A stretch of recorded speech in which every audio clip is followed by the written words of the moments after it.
about some part of some exercise. This is a bit vague. Shivam, do you know which exercise is this?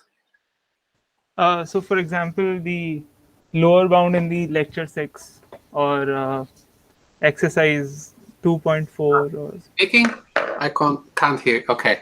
I guess I muted the whole thing again. Ha ha ha ha. Unmute. There we go. Speak now. oh, so for example, the lower bound in lecture 6. Lower bound. Uh, I see that this was an upper bound exercise and they are confused about the zeta or something. yes, the confusion was is about not zeta. Okay. So why do we sometimes say with probability 1 minus zeta, but sometimes we say for any zeta, and then there's an additive zeta in the upper bound? Yeah, not the lower bound, sorry. The final error bound in lecture 6. Something. Yeah, so very often it's just a proof technique that you prove a high probability bound, then you will have the zeta. But maybe you're interested in like, okay, that's great, but like, can I set everything in such a way that the expected loss of my policy is small? So you want to know whether you can control the expected loss of the policy, and then lo and behold, you can, right? Like, I guess this is the case when you have some loss, which is some non-negative random variable, and there's the loss of your policy, and it's between, like, it's a loss, right? So it has to be non-negative between 1 and maybe 1 over 1 minus gamma if rewards are bounded by 1. Then the maximum loss can only be 1 over 1 minus gamma. And you know that with probability 1 minus zeta, you already established this loss is smaller than, I don't know, like epsilon over 2, okay? With some epsilon. And then, okay, so how do we go from here, one might ask, to knowing that, so this random variable x is actually indexed by this zeta, by the way. So if you choose the zeta, then this random variable changes. So it's a family of random variables. So for each value of zeta, you have this. And then how do we go from here to knowing that there exists a zeta such that with this zeta, the expected loss is bounded by epsilon? And yeah, like the simplest thing that you can do, it's like the first instinct is somehow conditional or like whatnot, like the good event when this happens, that. Yeah, it's almost, but you don't actually need to condition, I guess. Like I used to say that as long as you can stay away from conditioning, because that changes probabilities, right? So if you condition on something, then who knows what happens. Like usually you can get away with just using indicators. So here, there is this event, okay, when this holds. So call it G of zeta, right? So G of zeta is just this event when x of zeta is smaller than or equal to epsilon over 2. And then it follows that, okay, whatever value zeta we have, so for every zeta in 0, 1, if you take the expected value of x of zeta, hoping that it exists, well, of course it does because x zeta is bounded, right? Then you can split this into 2. So you can say that, well, this is the same thing as x zeta, and then just take the event corresponding to g of zeta, and also x zeta, sorry, and the complement of g of zeta, right? And so now you can argue as follows: x zeta times this indicator of g zeta. So on g zeta, we know that x zeta, like look at the definition of g zeta. We know that x zeta is at most epsilon over 2. So you can write this. But this is always smaller than or equal to epsilon over 2. Maybe it's sometimes 0 when you're not on the indicated event, then this is 0. Of course, that's bounded by epsilon over 2. When you're on that event, then the indicator is 1. But since you're on that event, x zeta is at most epsilon over 2. So altogether, the first quantity that we need to bound is bounded by epsilon over 2. And for the second, you can note that x zeta times the indicator of the complementer of this good event is bounded by the maximum value that x zeta can take, which is 1 over 1 minus gamma times the indicator of the complementary event. So plugging these two inequalities and then note that expectation keeps inequalities intact to get that the expected value of x zeta is bounded by the expected value of epsilon over 2, well, which is just epsilon over 2, right? Like it's a constant, plus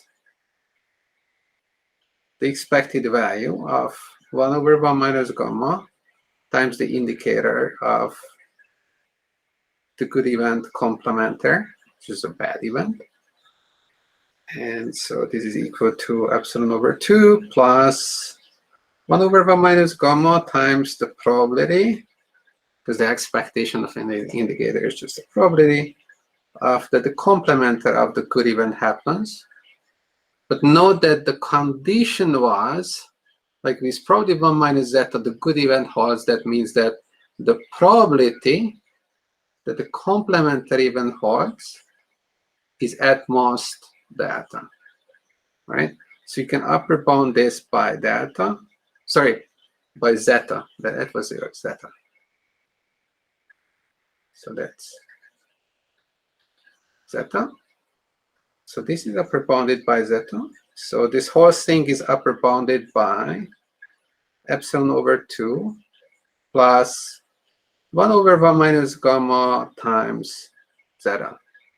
So now, if you only want to guarantee that the expected value is smaller than epsilon, then you can set zeta to be 1 minus gamma, 1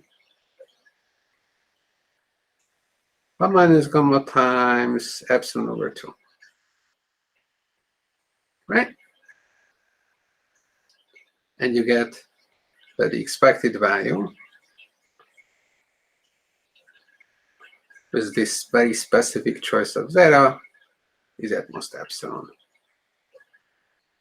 It's a no sweat, no fuss, simple argument that we very, very, very often use when we want to go from high probability bounds to expectation bounds. It's a very, very common technique. This was crucially relying on the fact that the random variables that were involved, this family is uniformly upper bounded. Okay. If you haven't seen it, it's very useful to remember this. It's a very simple thing to use. Right. Now I hope that this clarifies the issues that people were having with that part of the homework. Are there any questions?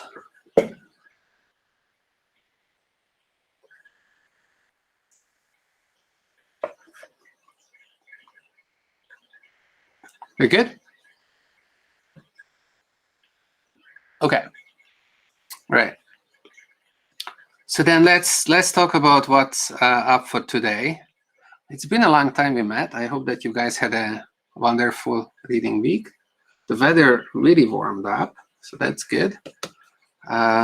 Maybe some classes should be had outside. We can all sit in our gardens or in the park soon.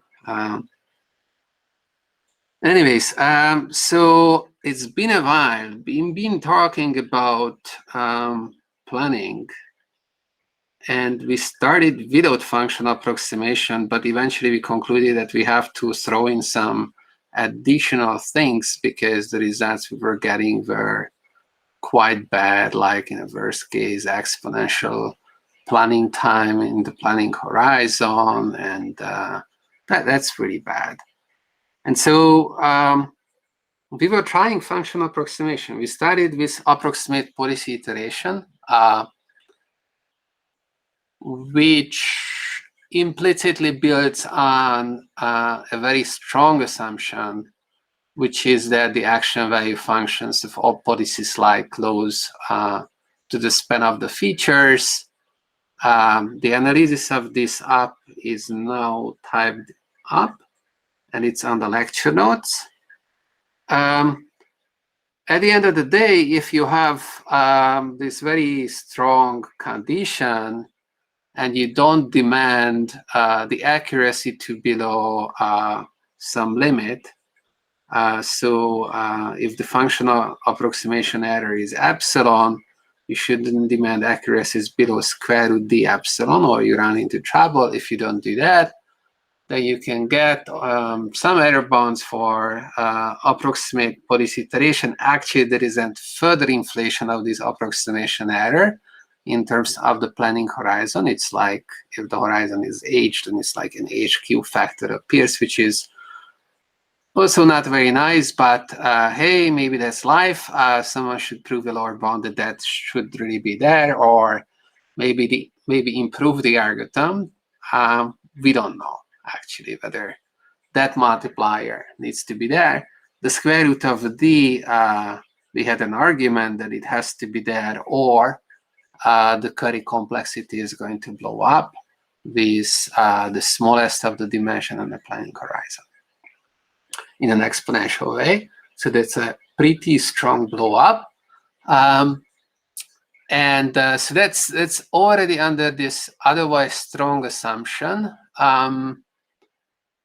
And in this approximate policy iteration, if you recall, the catch was essentially that we had to rely on that someone's supplying some good set of state action pairs such that the underlying features are kind of nicely spanning the space. So this core set that comes from optimal design, and in general, there is no way of getting this set without investigating the feature vectors of all state action pairs. So there is no general solution to get such a nice set. So either we have to give up on the dream of being very general and able to work with any feature map. So maybe we should, one option is to specialize and then say that, well, we care about the feature maps for which we can quickly come up with optimal designs like that. Maybe that's one option. Or if we are insisting on this, then somehow we have to change things up. And then what could you change? Well, one possibility is that this approximate policy iteration was actually supplying us with a policy that is good everywhere. So it solves a global planning problem. It comes up with some parameter for these feature vectors such that if you treat the resulting function as, like an estimate of the optimal action value function, you greedify with respect to the resulting policy is an okay policy. It's not a bad policy. So that's what approximate policy iteration is doing. And it's a global planning method. This policy can be used at whatever state you're going to encounter, right? it's not doing what we said at the beginning, that, okay, like global planning maybe is too hard, we should do local planning. No, it's back to global planning. Somehow we drifted back to global planning, which would be good, because then once you're done with it, like, you don't have to replan whenever you see some new states, so you can save on computation or query complexity or whatnot. Could be nice. You have a reactive policy. It's fast to compute, just the operations. But at the same time, the suspicion is that maybe this thing that, like, the optimal design comes in, and we have this difficulty, this maybe insurmountable difficulty, that, like, we need to come up with good sites to do these rollouts in approximate policy iteration to get good estimates of the action wave functions of the policies. So maybe you're running into that because of this global planning aspect of the algorithm, that, like, somehow the algorithm is not trying to focus its resources, the computation, it's not focused on any local state. We have seen that not focusing on the current state results in like bad outcomes. Already in the tabular setting, that was the case. We could get away with complexity that was independent of the number of states for local planning, but that was not possible to do with global planning. So maybe something similar is going on. So maybe it's better to switch to local planning. So then the last time when we were talking, we saw that, okay, maybe we can start with just local planning and finite horizon problems and just Q-star realizability. So let's be a little bit more ambitious.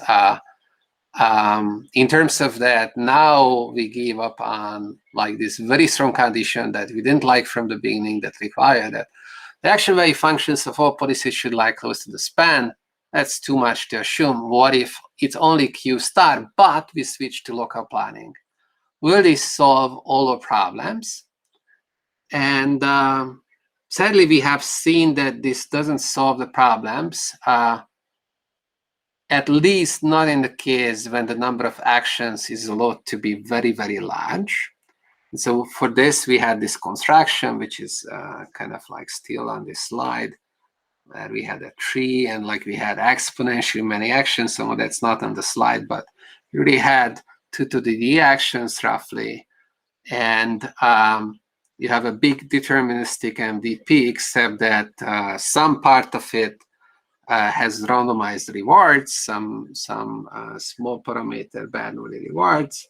And then there was an argument that was not fully fleshed out, but you should trust me on this, that this MDP is such that if you claim that you have a local planner that requires less than exponential in the smaller of the dimension and planning horizon queries, and it can give you, I don't know, like a 1/2 optimal policy, then I have to tell you that, well, that cannot be true, because, well, if your planner uses that few queries, then I can point to an MDP from this family of MDPs on which it's going to fail. It's guaranteed to not give you this 1/2 accurate action at the start state. So it's not solving the local planning problem.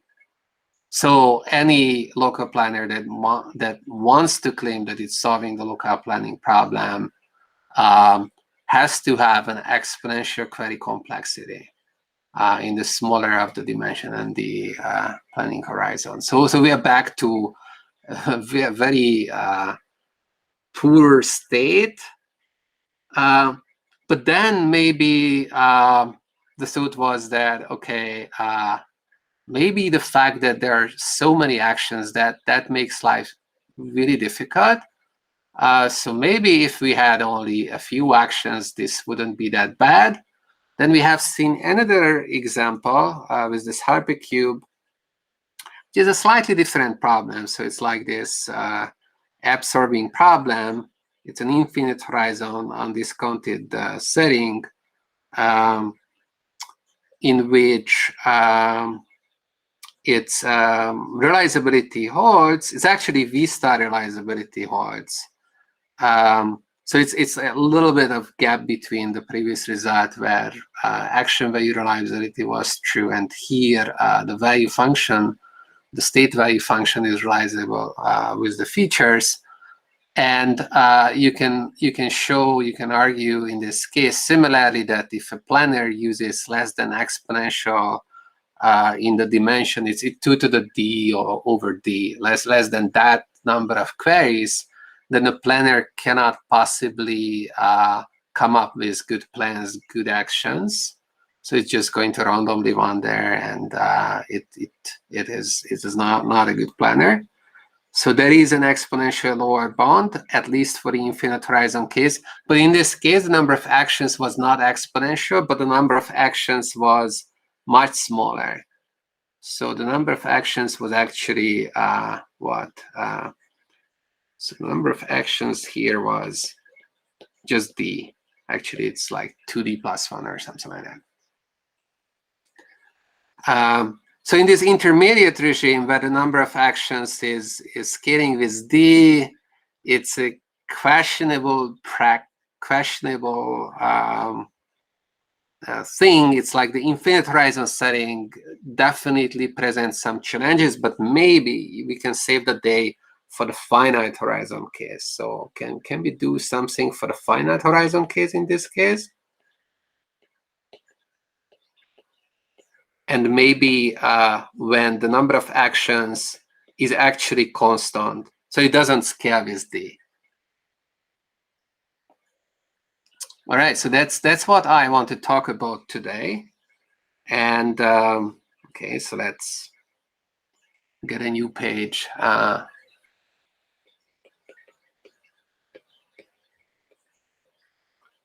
So the number of actions is constant.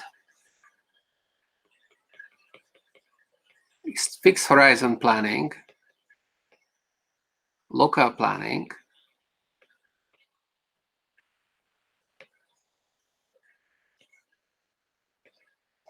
the length of the horizon is h. And in this case, the claim is that this is a very new result, by the way, which was just put on archive. The first author is Gellert Weiss, and he has done a lot on these papers. Of course, a bunch of other people contributed too, but a bunch of these ideas are his ideas, and he was pushing it really hard. So the main theorem here is that there is a planner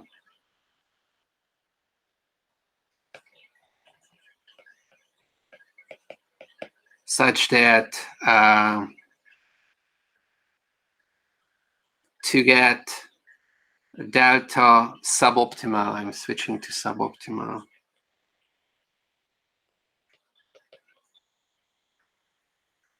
policy with local planning,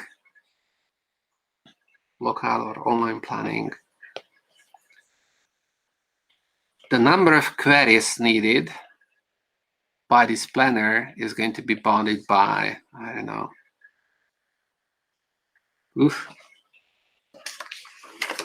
what was it? It's something.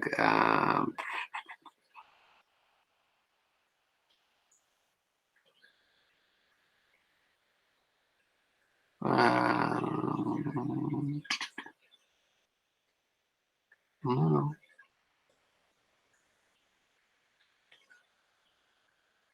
So that's the dimension,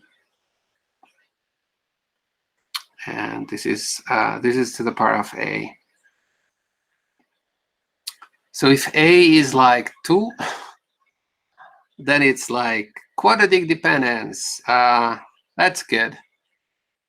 if A is getting, like big or scarce with D or something like that, then that's really bad. But for a constant number of actions, this is polytime. So nothing is being said about compute cost.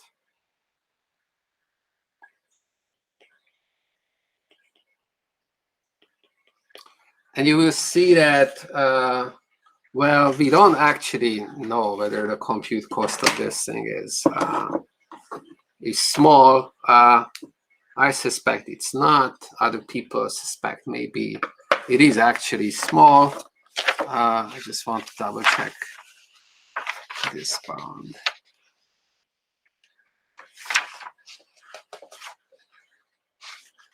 Yeah, in the meanwhile, if you have any questions, let me know.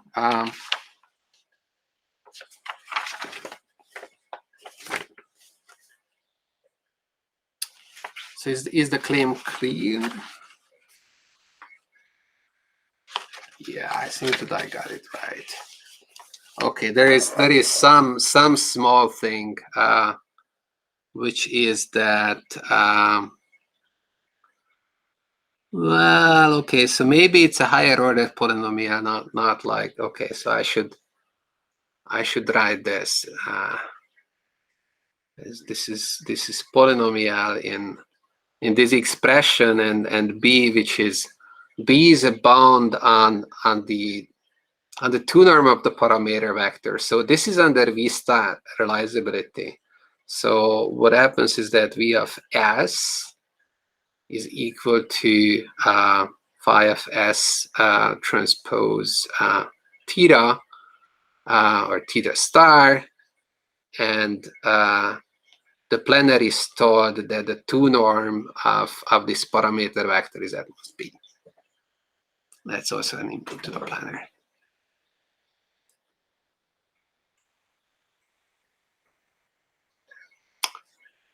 Okay, so you might recall that in this featureized case, like somehow the features have to be communicated with the planar. And in the case of approximate policy iteration, we are kind of trying to hush this away because there was no very good solution for this optimal design question. But of course, ideally, what you want is that the planar is here. So here's your planar. And it's interacting with this simulator of the MDP.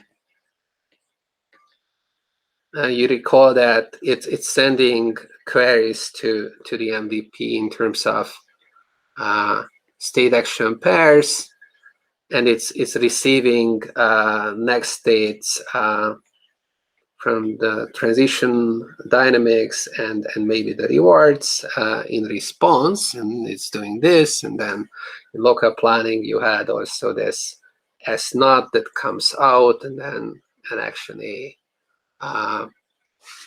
The S naught comes in, and then the action A gets out, and so the planner is submitting all these queries until it's happy and calculates some action, which it returns, and then the state moves on in the big word, and then planning is repeated for the next state that's encountered.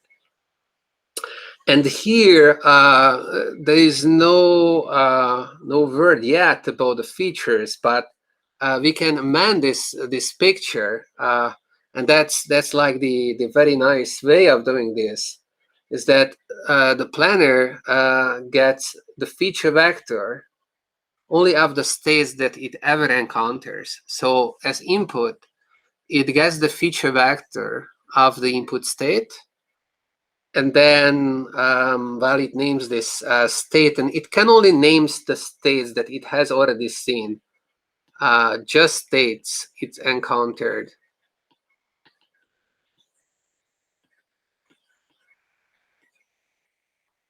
Right? So the planner has no idea about how big the state space is, like what are the possible names for the states. It just communicates with this simulated environment through these identifiers of states. So the planner just these identifiers that come back, and then like, oh, this is the same state, this is a different state, it gets a new identifier. It's like hash codes or whatnot.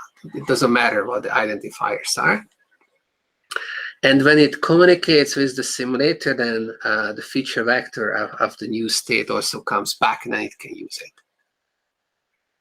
Right?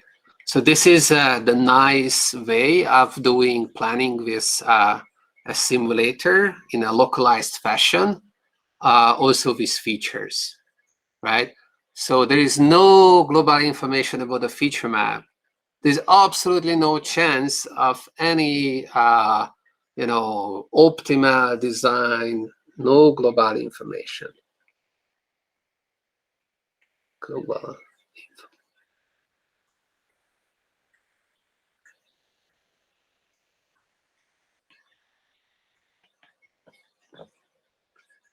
And if you think about it, like if you have this protocol of interacting with a simulator, you will have a hard time granting anything globally without replanning when you have a new state.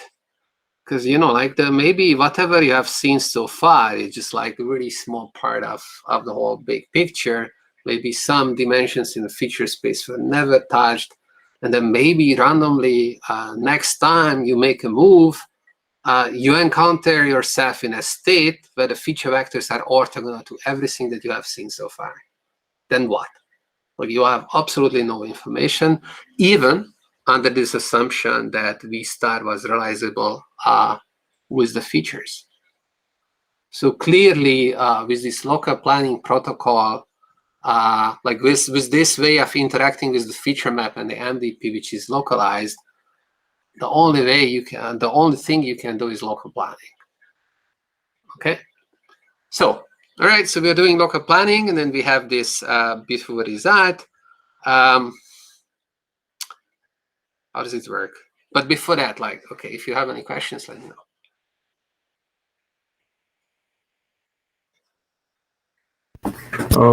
So Yes? this, Yeah. I just have an idea here. So what if you convert the MDP into an equivalent MDP that only has two actions, but like you expand every time you take? Does that seems Right. So it's the question of like, very often in a tabular case, people would use this, right? Like a reduction of the many action case to the two action case. You can just change the dynamics and you create like an encoding of the actions, so you can choose bits of the actions in a way, right? Like if you have like A actions, then you are going to have log 2 to the log 2 of A bits, and then you choose the bits one by one. Those are the actions. No, you have only two actions. Well, the question is whether you can automatically extend somehow the feature map to deal with this. And I suspect not. Like the separation results, which we almost have between the case of when you have large number of actions, 2 to the D, versus you have only two actions or a few actions, seem to suggest that there is no automatic way of, you start with a feature map, which is working with some action set, and then you would somehow automatically extend this feature map in such a way that consistency still holds. So we start realizing that it still holds, but no, you have two actions, because you have to introduce these intermediate steps when you're choosing the bits. Then the state has to be expanded that by saying that, oh, I was in this state, but no, these bits have already been chosen. What are the features of those states? It seems that runs into trouble. Yeah, like we were trying to come up with things like that, but I think that maybe that's just not going to work ever. It's a good idea otherwise. Like it works in some other settings. Okay, thanks. Yeah, you're welcome. All right. Okay, so how does this work? So how can we make this work? We can't really do this global things. the idea is to somehow change the algorithm into a generate and test sort of algorithm. So the algorithm, so the idea of the algorithm is going to be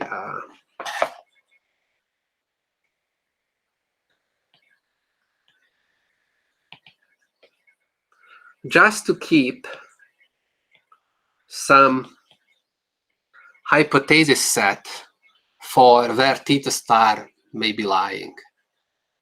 Okay. And initially, so the only thing that we know about theta star is that it lies in this B ball. So initially, we initialize this theta to be exactly to the B ball. So all parameter vectors such that the 2 norm of the parameter vector is smaller than B. So that's the initialization. And the algorithm is going to run in phases.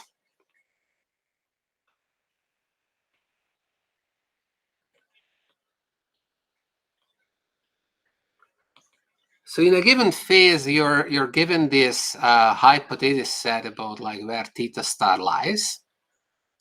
And the first thing you do is that, well, you have your S naught. You're going to do optimistic planning. And that just means that you're going to choose the parameter vector such that at this initial state, things look the best. And here, the choice is restricted to this hypothesis set that you have constructed so far. The hope is that this set shrinks. It will always contain theta star. So initially, note that theta star is in this set. So that's good. At least that invariant holds. And then what we are trying to do is that we are trying to generate some hypothesis that is going to be a hypothesis for what theta star may be. So that's like theta, I don't know, hat in this specific phase. And then we're going to just run with it. So this is the generation step. And then what does it mean to run with it? Well, what do we know? So we know that V star is supposed to be linear, right?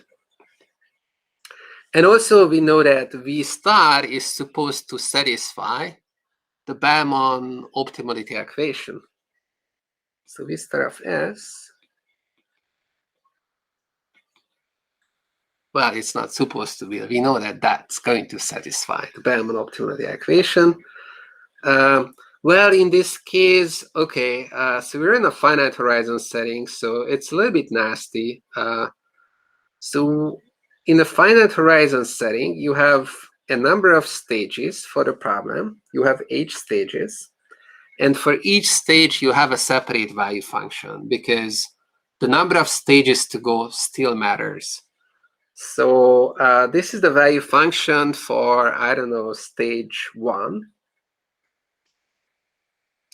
And the assumption in full details is that for every stage H,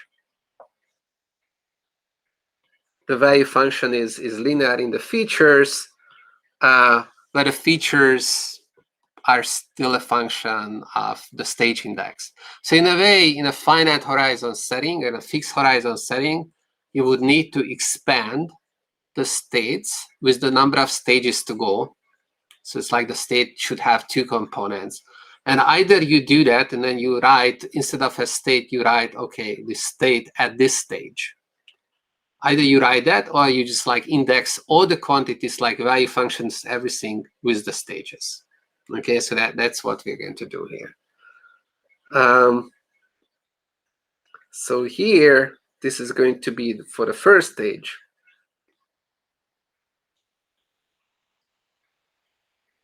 Right, so we're planning for this initial state at the first stage, 8 more stages to go, and then we are choosing this parameter vector.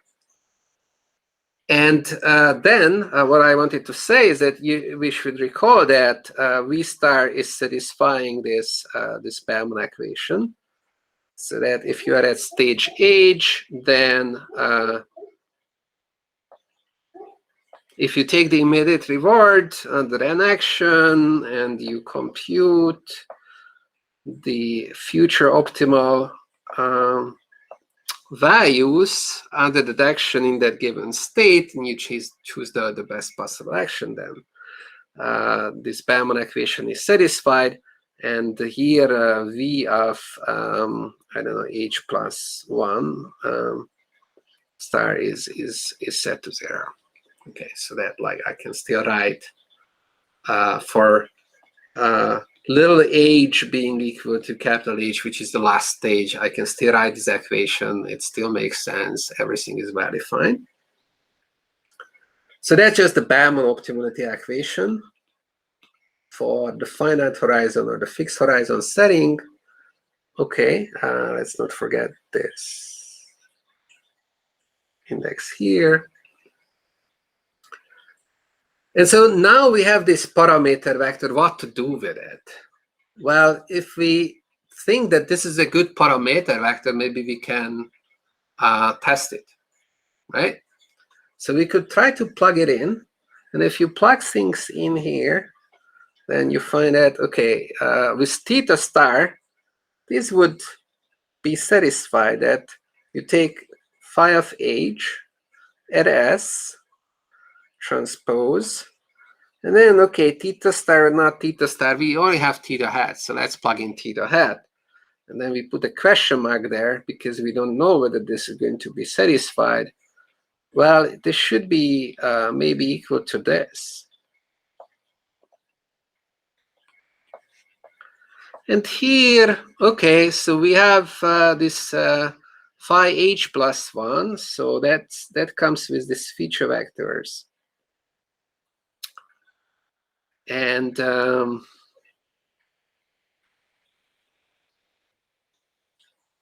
right. So now either I write a big sum or like I introduce some notation, which one to do? Well, to be transparent, I'm going to write just this sum first. So you sum up for all the states. I'm just expanding the inner product, and then this transpose theta hat. And I'm going to, like, you know what, like, I can just take these feature expectations and then introduce a new notation for that. So I'm just going to do this. I'm just going to go call this PA of S applied to this feature map at H plus 1. Okay, so that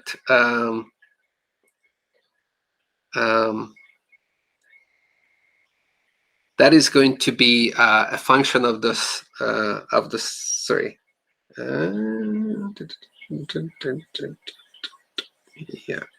Yeah. That's good. Yeah. So the sum, like I take the sum, so this is just a vector in an ordinary vector in RD. Okay. So just this sum. Okay. And so I can write this previous equation as this is equal to the max over the actions plus PAS. Just averaging applied to the feature vector transpose, or inner product. Maybe inner product is more elegant, of theta hat. Okay. All right, so we could try to test this out. And well, here one idea is that maybe we can do a little bit better and also help ourselves when it will come to the analysis. So rather than going with the max, So let's just note that the Bellman equation implies the following.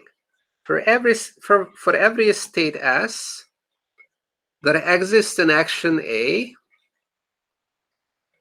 such that VH star S is equal to RAS plus PAS in a product VH plus 1 star. So not really postulating that it should be the maximizing action. It could be any action. Like clearly, if the Bellman equation holds, then you can take the maximizing action, and that tells you which action to choose to satisfy this consistency requirement, right? So the Bellman equation implies this consistency. This I call this the local consistency.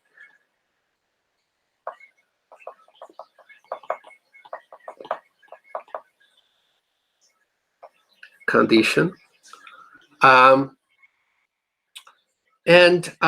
why is this good? Well, it gets rid of the max, and the max is usually the big enemy because it's a nonlinear operation, and somehow it's really hard to deal with it. You might be wondering, okay, is it a good trade-off to remove the max and replace it with this existential contour? And the idea is going to be that, yes, this is a good trade-off. The reason it's a good trade-off is explained as follows. If we introduce this discrepancy or discriminant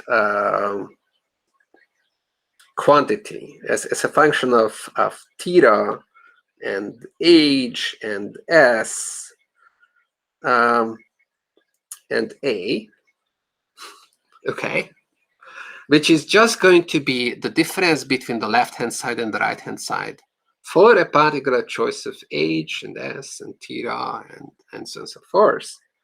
So we could choose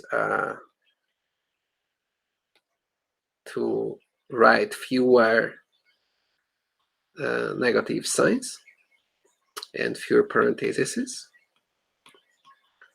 to define this quantity like this.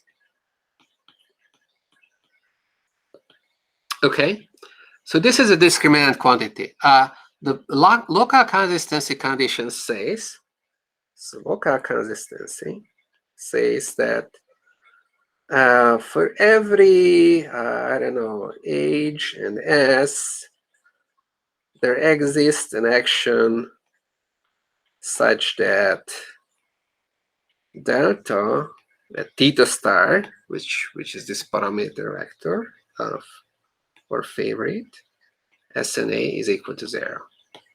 Okay, and so what's nice about this, if you look at this, is that this is linear in theta.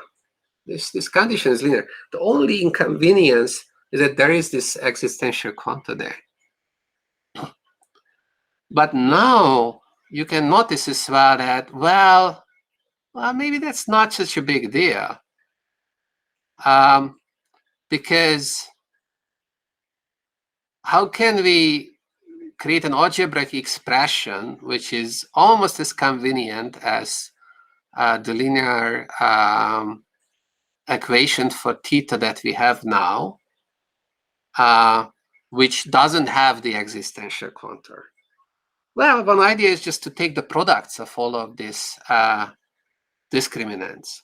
Okay, so notice that this condition here is the same thing as saying for every age in S, the product of the discriminants over all possible actions is 0, right? If the product is 0, there must be one term that's 0. So there exists an action for which the discriminant is 0. And clearly, if one of the terms is 0, then their product is going to be 0.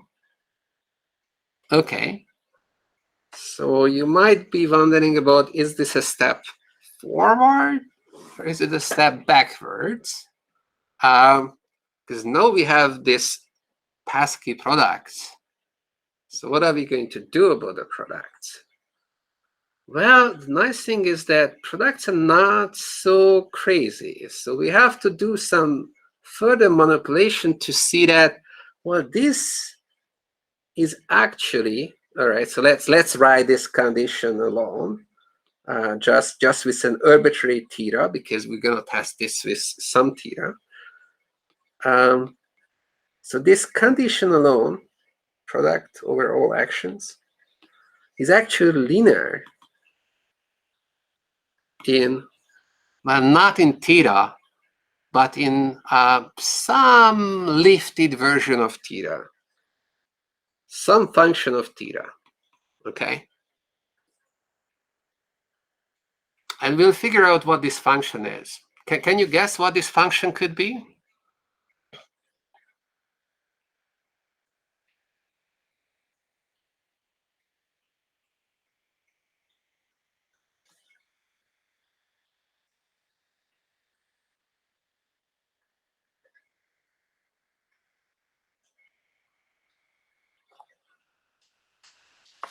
Log.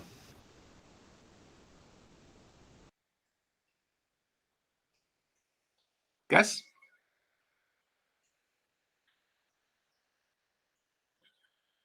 Any rough guesses?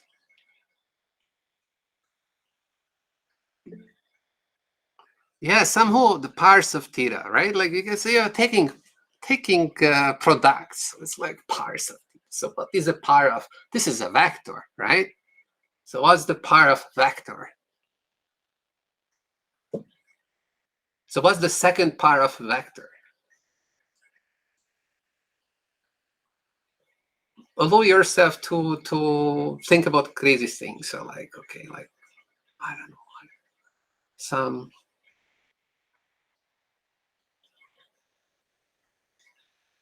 what could it be? Give me one guess. What terms do you want to see? Like a second part of the, like theta squared. Like what's theta squared? Like what's the natural notion for theta squared in this setting? What are the terms that you want to see? Theta has d components: theta 1, theta 2, and some theta d. Like what is the second? What is the I don't know, square of theta?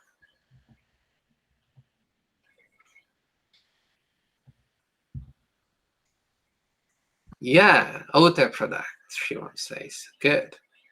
Yeah. So that, how about the third part of theta? So maybe theta squared, so to say, should be theta transpose theta transpose. So it has all the theta I, theta j's in it, right? So how about like theta cube? Oops. Can you guess what theta cube should be?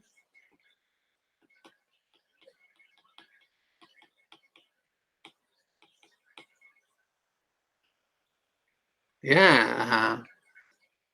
She wants. Yeah, it's saying it's like the three-dimensional matrix, whatnot, right? So we are in tensor product realm, where this is just, you know, theta I, theta j, theta k, where I and j and k are free variables, right? So like that's it's a three tensor. It's a 3-4 tensor product of theta with itself. So since here we have A actions, what is the natural thing to think about then? What is the space that we should be working with?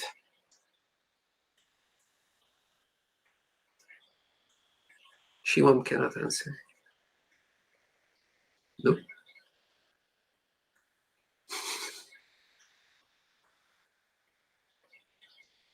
An 8-dimensional tensor. Yeah, that's right.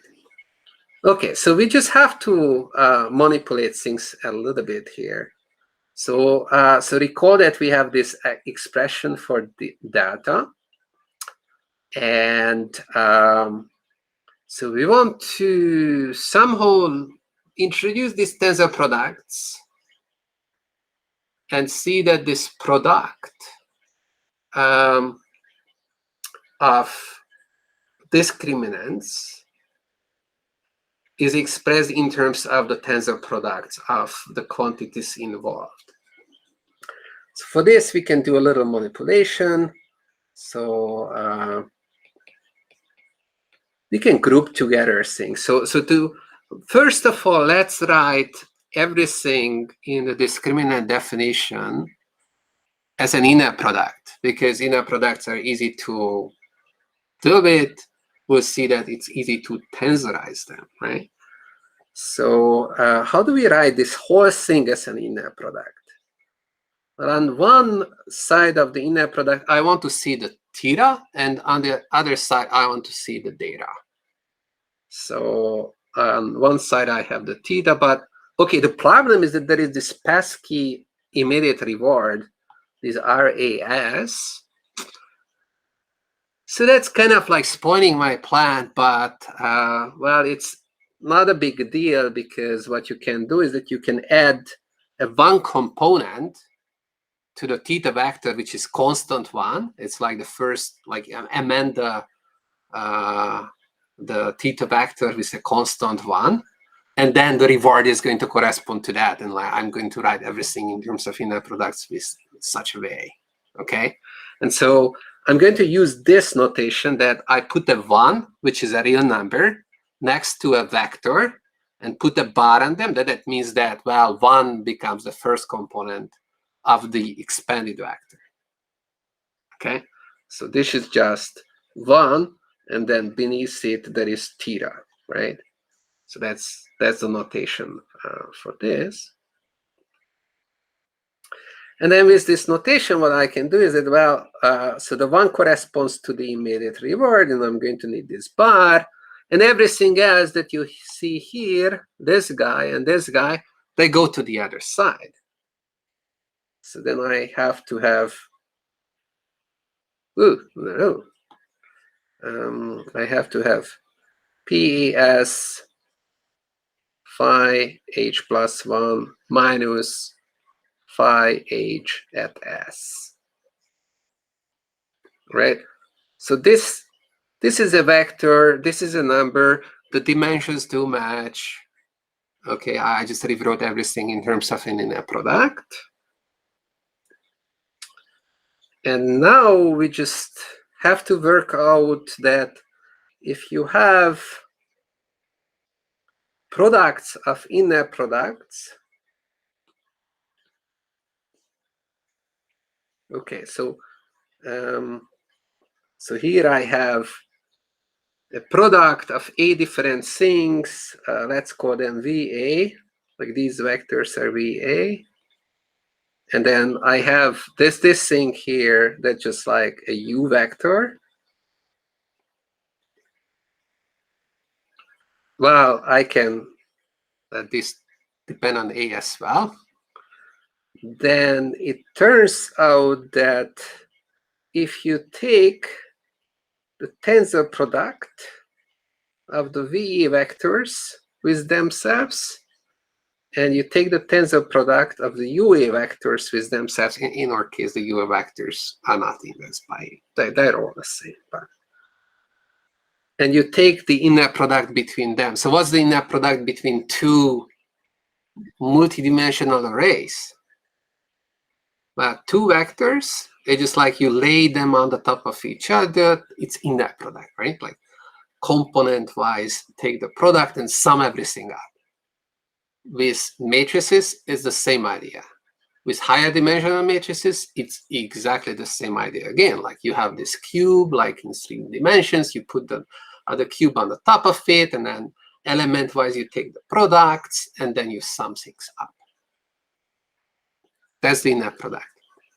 And luckily for us, this has the property that if you take the products of inner products of vectors, that's going to be exactly the same as the inner product of the tensor products of the individual vectors. This is easiest to see if you just have two of these guys, because then like it's easy to manipulate, and otherwise it's a little exercise to see. But this is just algebra, right? So it's like a lucky identity that we have. Okay, now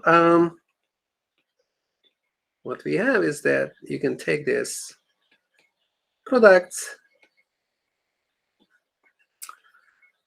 and it just becomes, because of this identity, the tensor product of RAS, and then there is this PAS, PH plus 1 minus VHS. And then the tensor, the A-fold tensor product, or the tensor power, let's write it fancy way. It's like you take one, concatenate with theta, and then you take the A-fold tensor product with itself. Okay. So the tensor power is sometimes denoted like that. That just means that you take the A-fold tensor product. It's like you square something that you put the 2 on the top in the exponent. Here you put a little tensor notation in front of it to make sure that like people don't miss that this is a tensor product. Okay. So here, I don't know, like V tensor product A just means that this is A goes from 1 to A, the tensor product of V is itself. All right, so we see that the condition that we arrived at, which was this condition, that this product of discriminants is 0, becomes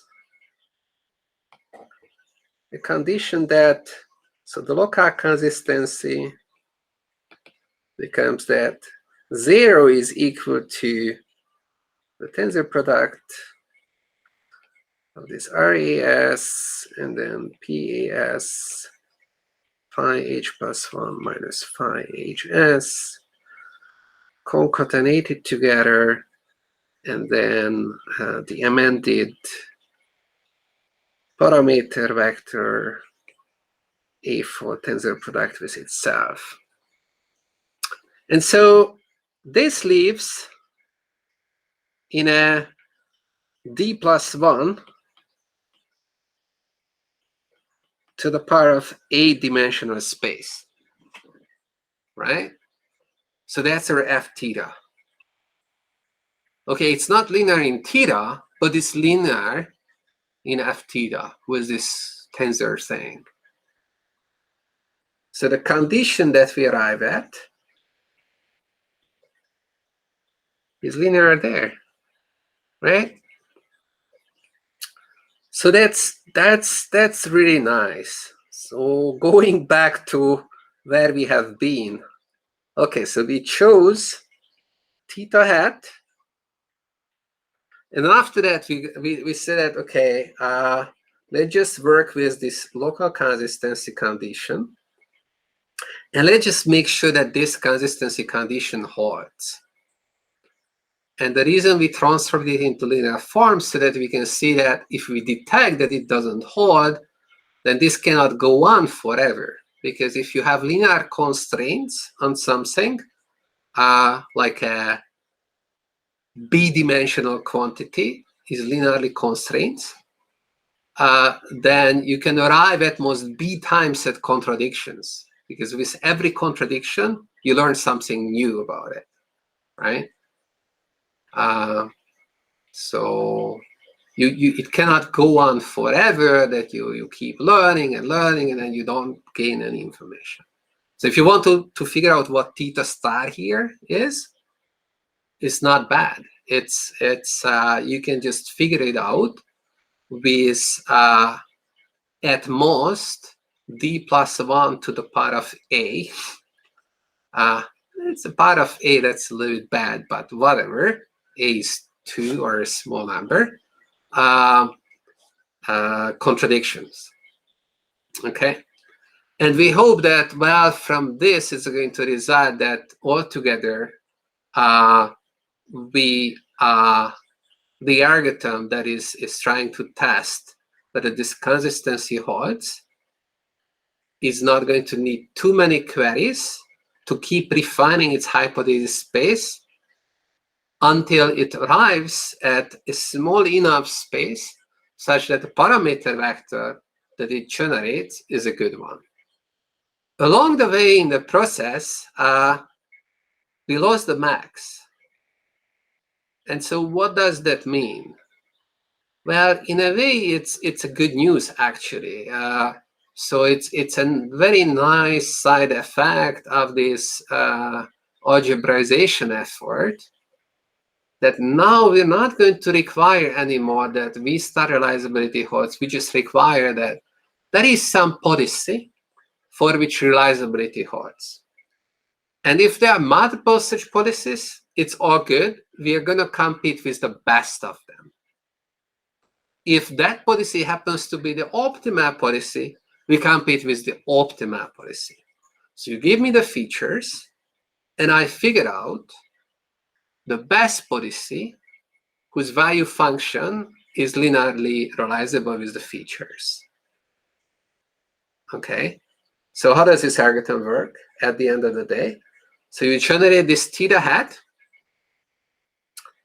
and then this theta hat suggests that, well, you should be choosing an action for which this local consistency holds.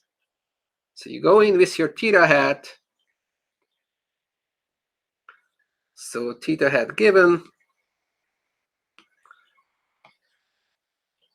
then we're going to run rollouts to try to detect that theta hat is not a good choice. And we're going to run with whichever policy seems to be consistent with theta hat. So whenever we are running a rollout, we start from S0. So you have a state. Initially, the state is S0. And at the state, you're going to ask the planner, you're going to ask the simulator to give you data about the next states and the rewards. Let's think that you have like perfect information because you got so many samples. Like sampling error is not going to be a problem in general. Let's just assume that we don't have any sampling error. If that is the case, then you can go in and then for every action at this state, you can get RAS, and you can get a very good estimate of the expected feature vector for every action at that state. And then you can check whether there exists any action A such that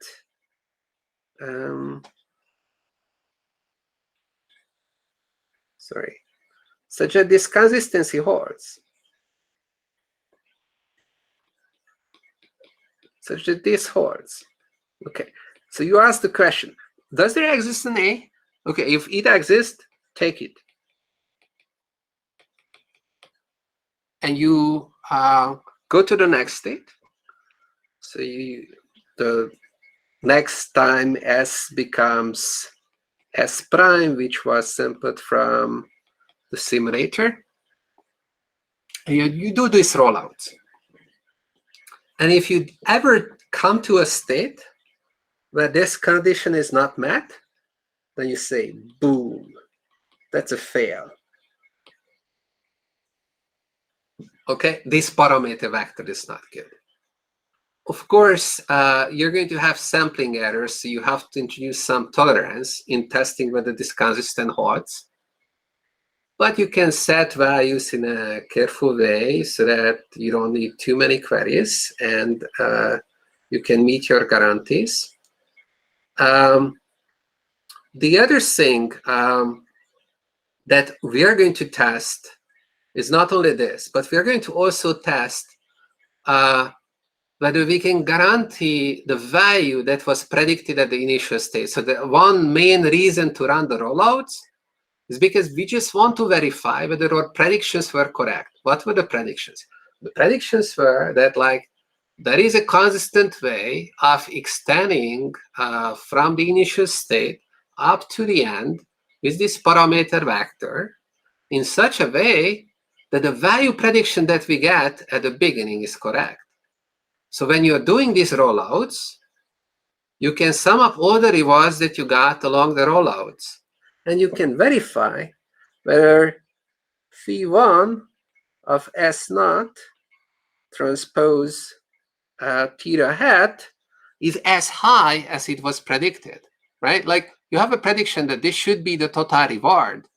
So now you can run a rollout with your policy that is induced by theta hat, and you can verify whether this is met. So verify this. And if it doesn't hold, so you sum up the rewards. You have to take averages, of course. Again, like sampling error, whatnot, but it's just verifying the mean value. That's totally simple, right? It's Hovding's inequality, right? All the random variables here are bounded, so concentration holds, so with not too many samples, you can verify whether this prediction of a value is correct up to whatever accuracy you want. You want an epsilon accuracy, you only need 1 over epsilon squared rollouts. It's not a big deal. It's polynomial. So we're going to need to verify this. And so if the verification fails,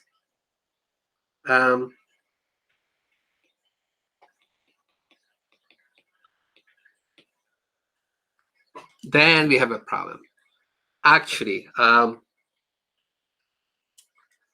the algorithm doesn't really need to do this value prediction verification. Why? It's because if consistency holds, then you can sum up the rewards along the trajectory, and then you can use the BAM. If consistency holds, then the information that you get by verifying whether consistency holds also allows you to verify that the reward is high. You get that information for free. Okay, you don't have to run separate tests.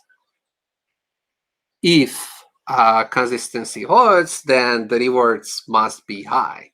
Why? It's because you can telescope up to the very end, and then you can just express the sum of the rewards with these differences. And all the differences had to be 0, and what remains is the sum of the rewards.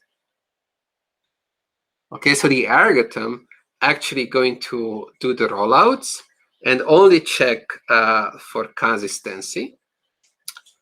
And when it checks for consistency, if it doesn't fail, then it's automatically guaranteed that the reward is also going to be high. Okay. Right? So, and when that is the case, then we are done. Right? So consistency holds. We were going for the best possible thing. That's where optimism comes in. Since we were going for the best possible thing, and we verified that it's possible to get that best possible thing, clearly we are competing with the policy that is realizable, whose value function is realizable, and which gives you the highest value. Okay. So the only thing that remains to be argued for is how many times can we fail. But that we kind of implicitly already argued for. If there is some true parameter vector that we are learning about, and it satisfies consistency, then by this tensorization trick, we see that that's a bunch of linear constraints. It's actually d plus 1 to the power of a linear constraints. And although we are measuring these constraints with noise, so we will have noisy data for these guys. With some accuracy, we can still guarantee that we're gonna stop after a number of failures that's still proportional to d+1 to the power of a. The errors are going to blow up. So the errors are blowing up the number of queries that you need to submit, of course, but it's not indefinitely. So how to do that? It's based on the concept of Iud Dimension. So how to deal with noise.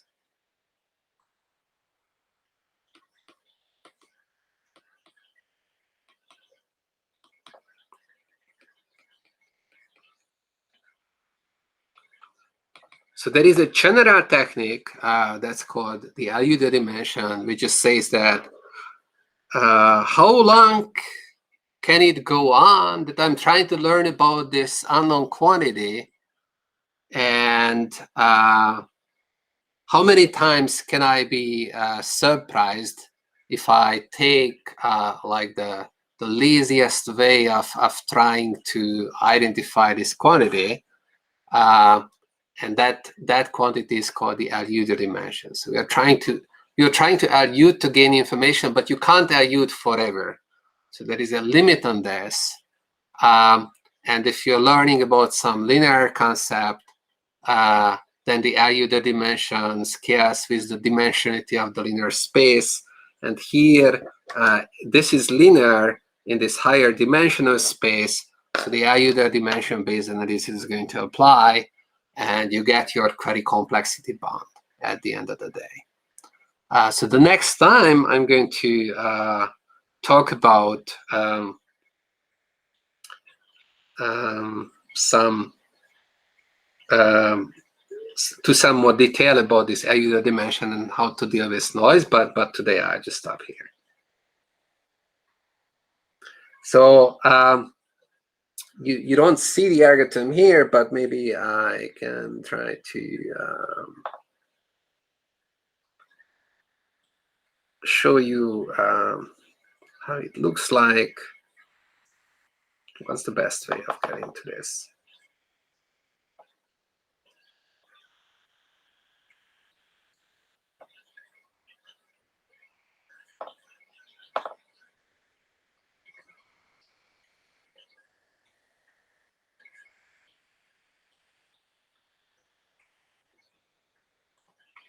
So this is the paper, and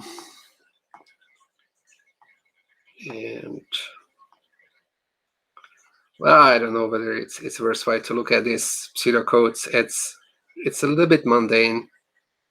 It just yeah, you have these phases, and then each phase you are trying to test, and it's like what I described. The details are a little bit messier. And if nothing fails, then you just like learn a parameter vector with which you can do like a rollout from S0. And then when you are rolling out from S0, then you don't actually need to, so you just have to do one-step lookup planning. So recall that this is V-star realizability, so we still have to talk to the simulator if we want to calculate good actions, but yeah, that's much cheaper than doing the whole planning. The reason we don't know whether this is computationally efficient is because this argmax at the beginning that solves this linear optimization problem. So in my notes, my notes is much cleaner. No. So they're argmax. So these are argmax. The problem is the structure of this set theta. So in theta, so the way you're gonna shrink it is that if you detect a failure here, if there is a failure, so there is no such action, then you're going to remember the data. Like you're going to remember this part, the S and the H and the reverse. Like this is just a big vector, right? Like a d plus 1 at d plus 1 to the power of a dimensional big vector. You just store that. And you just say that from now on, I only consider parameter vectors such that this constraint is met. So you add this constraint. Of course, if you're measuring things with noise and you're relaxing this, so this constraint should be approximately met. So this inner product should be small enough, but that's all. So that's how you shrink the confidence set. Good?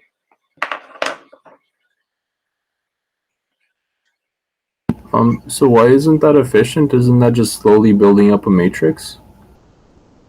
Oh, yeah. So, yeah, I started to say that this is not efficient. So, yeah, like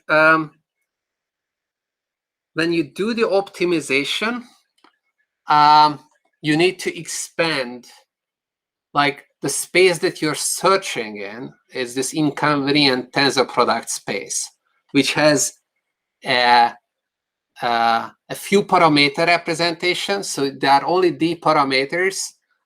The whole constraint is linear in a much bigger space, but there are higher order parts of the parameter vectors in that space. And so this becomes a big algebraic thing, right? If it was just two actions, then you would have quadratically constrained linear optimization problem. If you have three actions, then it's cubically constrained and like cubically constrained. I don't know what that is. I don't know what's the complexity of this. I don't actually know whether, yeah. We don't know whether this algorithm or some other algorithm could be computationally efficient as well. That's maybe next big open question. But in summary, let's realize what happened. We switched from global planning to local planning. Okay, maybe we're losing computational efficiency. Earlier we had that, but we have lost. Well, we had computational efficiency if someone gives up optimal designs. But no, we don't need optimal designs because we're just localized. It's very elegant. We just like roll out. And somehow you have to be optimistic. Optimism really did help because that is what was driving the whole thing, right? So we see that optimism, people very often relate that to exploration, but it's really a planning thing as well. In planning, if you want to get to good values quickly, what else would you do if not optimism? So Alex is asking, what is optimism? Well, that's a big philosophical question, Alex. So here we simply mean to choose the best from the feasible set. The set, the hypothesis set theta, that contains everything that we believe the two-parameter vector could be. In there, we are choosing the best possible value. And for some reason, people started to call this optimism. Other people called it independently bet on the best. There are many names for this. I like to call it optimism. So by optimism, you're like, we construct these confidence sets, and then we just pick something on the boundary of the confidence set because we believe the true parameter lies. Not any point on the boundary, because there are very bad points on the boundary. The specific point on the boundary that gives you the highest predicted value. Yeah. Okay. Yeah, that's, and that happens to be on the boundary, right? By the nature of the optimization problem, because here the optimization problem is linear, right, in the parameter vector. And that's the simple explanation of why you find solutions on the boundary. If somehow the objective was nonlinear or whatnot, who knows what would happen. that maybe the optimistic choice would not be on the boundary, but yeah, like very often we have these linear expressions, so the optimistic solution is going to be on the boundary. Okay, cool. And then we shrink it as we get more observations. As we arrive at contradictions in this algorithm, like we remember more constraints on the parameter vector, and that shrinks the set of possible parameter vectors, and this continues until there are no more contradictions possible. Cool. Yeah. I don't know how many of you came to today's talk at the area theory seminar. Maybe you were busy with homeworks, whatnot. You can watch it back later on YouTube as well. It was optimism for PAM-DPs and also planning, although the terminology used is kind of confusing. Some people call this the sample complexity. I like to call it query complexity and make it clear that this is planning.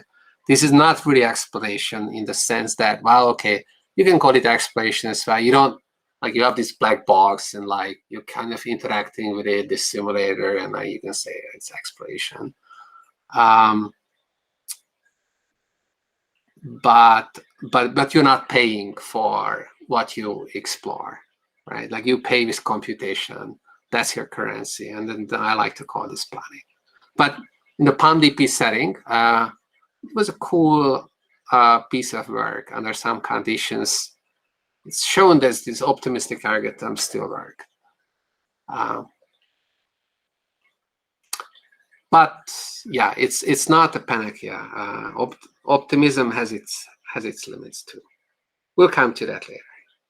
But we'll see. We'll meet optimistic algorithms later on in the Iud Dimension in the online setting. This is kind of just setting up everything. Right? All these concepts are useful in different settings. Good. Let's stop.